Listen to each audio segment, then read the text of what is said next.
Hey everybody, I'm back in the video. This was going to be up earlier today, but I was trying to edit some stuff. I got a new computer, so I'm trying to figure out how to do like video editing and stuff, and I accidentally deleted the whole video, so this is my second take. But, enough about that. So the Oscars were a thing, they happened and whatnot. Everybody was kind of hoping Black Panther would win the Best Picture, but it did not. It did win like 3 awards, however. I forget exactly what they were, like Best Set Design, Best like Production, something like that. And then Into the Spider-Verse won Best Animated Picture, so that's pretty cool. Superhero movies do have some merit apparently in the Oscars. And I'm not like a huge movie buff or anything. I've mostly watched superhero movies my whole life. Only recently I've been trying to watch, actual films. And I watch a lot of film critique on YouTube, which doesn't mean a whole lot, but, gives me a better understanding of it. And then because when I first saw Black Panther, I remember it was kind of boring. I wasn't a huge fan of it, I wasn't like, I didn't hate it, but it wasn't like, Oscar worthy or anything, but, I did watch Movie Bob's The Big Picture video of it, and it kind of changed my mind, changed my opinion on Black Panther. So I think I like it a bit more now after watching that. So on to the review.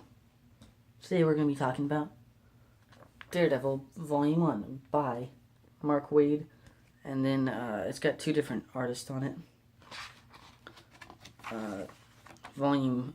Issues 1 through 3 are Paolo Rivera, and then issues 4 through 6 and the issue 1 backup story is Marcos Martin. So yeah, this is a comic I've had for a while. I finished like half of it, and then I thought like, okay, I'll get back to it, tomorrow, because it was really late in the night. And then I'm like, oh, well, apparently not, because then a day passed, and then a month passed, and year passed, all that fun stuff. But as an introduction to like the Mark Waid run, this is pretty good. So I'm not a huge, I don't know like everything about Daredevil, but as far as I know, like this takes place after Shadowland. If you want to correct me on anything, that's fine, go for it. I'm pretty sure this happens after Shadowland, and Daredevil kind of like becomes evil. So he goes away for a little bit, and then Daredevil is back in the picture. And of course everybody knows Matt Murdock is Daredevil, or they think he is, and he's trying to, persuade their opinion, like, hey, I'm not Daredevil, I'm blind, the typical stuff. So he starts off, and he is stopping Mr. Spot, and he has a case with a Jobrani. I'm not really sure how to spell it. It's like Gobrani, so I don't know how to say it, but maybe one of you do. So he has a case with Jobrani, and then he does some sleuthing around as Daredevil, runs into Captain America because of course he disobeyed the law in Shadowland, and Captain America's like, hey, you're really, it kind of bothers me in a way, because like nothing really happens with Captain America. They have a little bit of a fight, and he's like, I know why you're doing this, it's about like Bucky and whatever. And then Cap's like, no, it's not about Bucky, and then like they leave. It's cool to see Captain America and everything.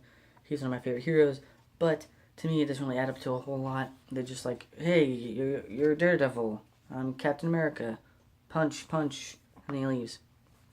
So yeah.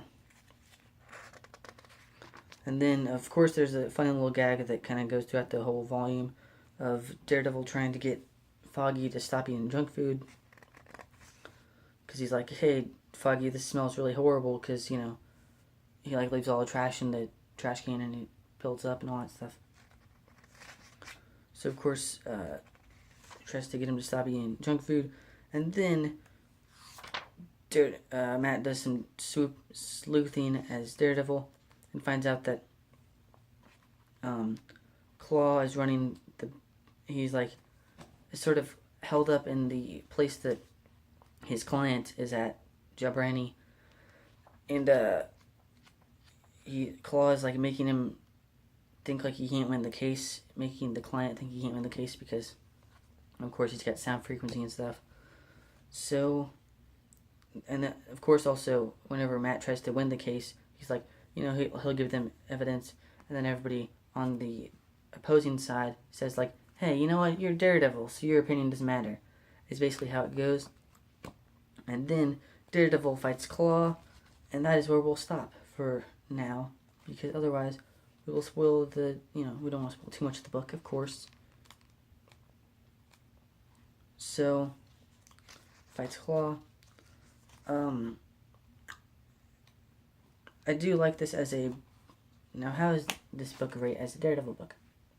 Now, of course I'm not like a huge Daredevil guy.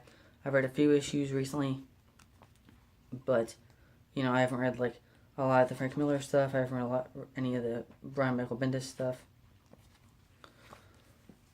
But, I think this is a fine book. It puts Daredevil in a different direction, because a lot of people that, if they do Daredevil, they try to make him like dark and gritty, kind of like the Netflix show, or like, try to make it more serious. But this is a more lighthearted Daredevil, and I like it a lot. At least, especially in this book, I like how he's always thinking. Like, I kind of like heroes like that. They're always kind of like trying to like stay one step ahead of the villain, or of the situation at hand. I kind of like heroes like that.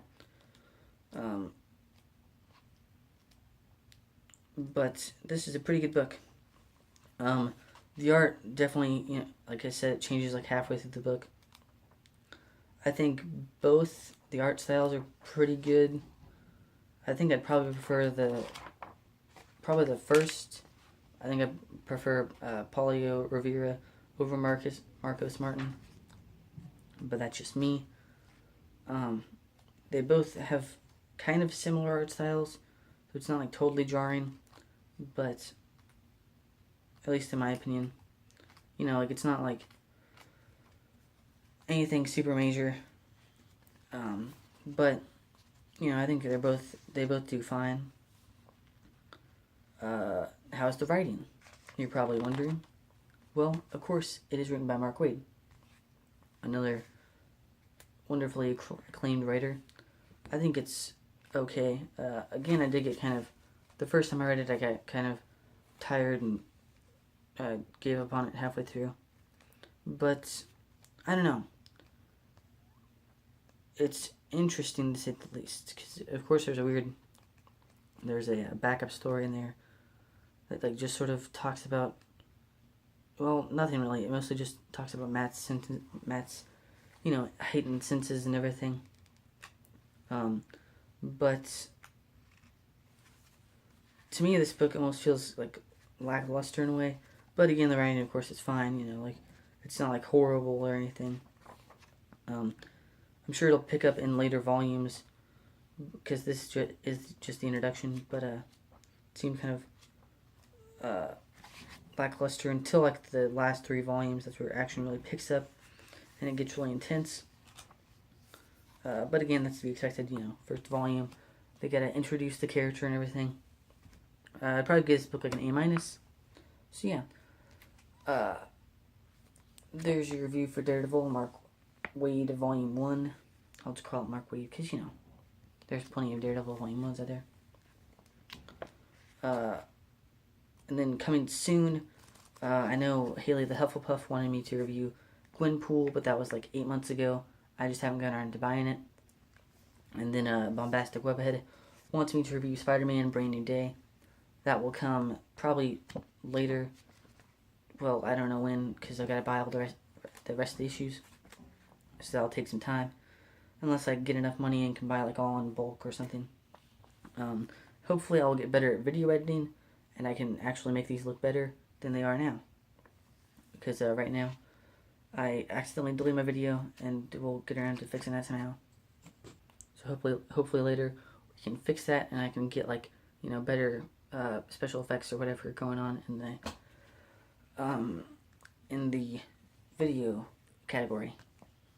And then I'm reading Deadpool right now, so there will be a Deadpool review soon. Thanks for watching. I'll see you on the next comic book review. Peace.